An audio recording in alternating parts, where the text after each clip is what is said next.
అస్సలాముఅలైకుం వరహమతుల్లాహి వబర్కాతు. Welcome to Rafia's kitchen Telugu. ఈరోజు నేను చేసిన కర్రీ బీరకాయ, ఎండు రొయ్యలు అండ్ మెంతం కూర. హైదరాబాదీ తురై జింగేక సాలన్ అంటారు ఉర్దూలో.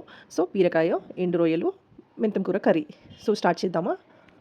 ఇక్కడ నేను రొయ్యలు వచ్చేసి సన్నటి చిన్న రొయ్యలు యూస్ చేస్తున్నాను. మీరు కావాలంటే కొంచెం మీడియం సైజ్ రొయ్యలు కూడా దొరుకుతాయి, అవి యూస్ చేసుకోవచ్చు. క్లీన్ చేసి ఈ రొయ్యలు 20 గ్రామ్స్ దీన్ని వాటర్లో క్లీన్ చేసుకొని ఫస్ట్ కడాయిలో 5 టేబుల్ స్పూన్ ఆయిల్ యాడ్ చేసుకొని, దాని తర్వాత రొయ్యలు యాడ్ చేసుకొని, దాని తర్వాత పచ్చిమిర్చి 4 పచ్చిమిర్చి మధ్యలో కట్ చేసుకొని యాడ్ చేసుకున్నాను. దాని తర్వాత ఇవి 4 మీడియం సైజ్ ఆనియన్స్ సన్నగా తరుక్కొని దీంట్లో యాడ్ చేసుకున్నాను.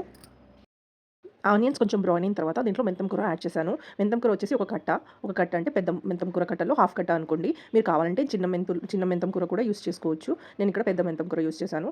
మెంతం కూర కొంచెం మిక్స్ చేసిన తర్వాత దీంట్లో అల్లం వెల్లుల్లి పేస్ట్ యాడ్ చేశాను. 1 టేబుల్ స్పూన్ యాడ్ చేసి అల్లం వెల్లుల్లి పేస్ట్ పచ్చి వాసన పోయేదాకా బాగా మిక్స్ చేశాను దీంట్లో. ఇప్పుడు నేను హాఫ్ టీ స్పూన్ పసుపు యాడ్ చేస్తున్నాను. ఈ కర్రీలో ఫస్ట్ పసుపు యాడ్ చేయాలి. సో పసుపు యాడ్ చేస్తున్నాను. హాఫ్ టీ స్పూన్ పసుపు యాడ్ చేసిన తర్వాత 1 టేబుల్ స్పూన్ సాల్ట్ యాడ్ చేశాను. పసుపు సాల్ట్ కొంచెం మిక్స్ చేసిన తర్వాత సన్నగా తరిగి పెట్టుకున్నాను నేను బీరకాయని. సన్నగా తరిగి పెట్టుకున్న బీరకాయని దీంట్లో యాడ్ చేసి బాగా మిక్స్ చేసి దాని తర్వాత 1 టేబుల్ స్పూన్ మిర్చి పౌడర్ అంటే కారం పొడి వేసాను. 1 టేబుల్ స్పూన్ కారం పొడి వేసుకొని దాన్ని కూడా బాగా కలిపేసి కొంచెం మూత పెట్టేసి జస్ట్ 10 మినిట్స్ దమ్ పై కుక్ చేయాలి. అంటే స్లో ఫ్లేమ్ పెట్టి దమ్ పై 10 మినిట్స్ కుక్ చేయాలి. ఎక్స్ట్రా వాటర్ అవి పోయాల్సిన అవసరం లేదు. బీరకాయలో వాటర్ రిలీజ్ అవుతాయి, అది సరిపోతుంది అది కుక్ అవ్వడానికి.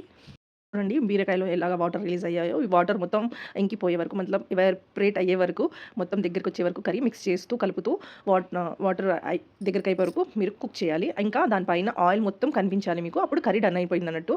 అప్పుడు మీరు కొత్తిమీరతో గార్నిష్ చేసుకోవాలి. దట్స్ ఇట్, కర్రీ రెడీ అయిపోయింది.